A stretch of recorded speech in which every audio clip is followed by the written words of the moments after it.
talking about August 29th, 1970. For me, it was a very sad day. We were sent to cover a demonstration in a park in East LA.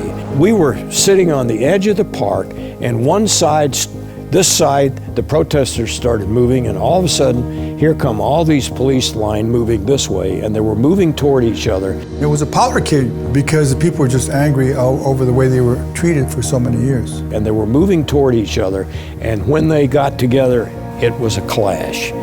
Somebody threw a bottle at a sheriff and exploded into a riot. You had 2,000 people fighting with about 400 policemen in the park, hand-to-hand combat. I just called in and said, we got a riot, because it went crazy.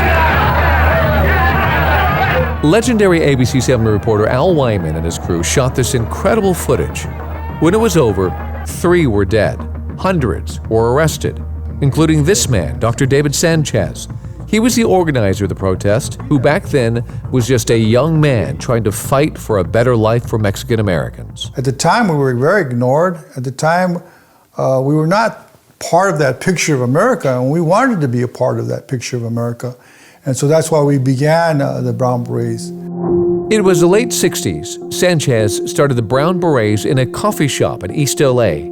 It would become the foundation for the Chicano movement nationwide. Mexican Americans, they were dying at an astonishing rate in the Vietnam War, while at the same time dealing with police brutality, poor education, no jobs, lack of housing, blatant racism. Sanchez says it was time to fight. We had to be the vanguard. We had to take the one step forward to lead the people to protest. We were kind of like a uniting force. Protesters from all over the country descended on East LA on that day in 1970. It was a proud moment for the Chicano movement until the riot.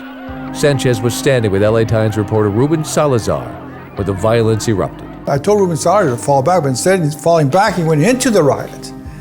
And he stopped at the Silver Dollar bar. The sheriff was trying to clear the streets, and they were shooting tear gas projectiles everywhere. And they shot him in the head with a tear gas projectile. To lose Ruben Salazar, it was like to lose our voice, because he was the only reporter at the time that was talking about the Mexican American community. He put us on the map. Chicano! 5 months later, January 31st, 1971, protesters were again gathering in East LA. Ruben Salazar's name was now part of the rallying cry.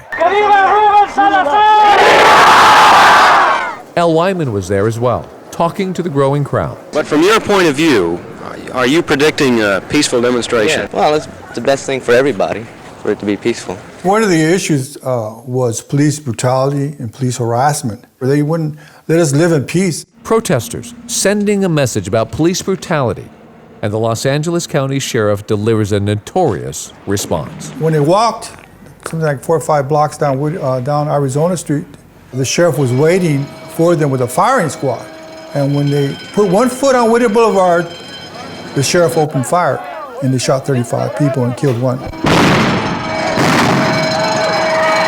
It was a last resort, and they had to fire. However, they didn't even fire point blank at the people. They fired over their head, and they tried to fire in the ground. You'll find 38 caliber bullet holes in walls that are lower than 3 feet, 5 feet, 4 feet, where they shot to kill people. That was David Sanchez 50 years ago.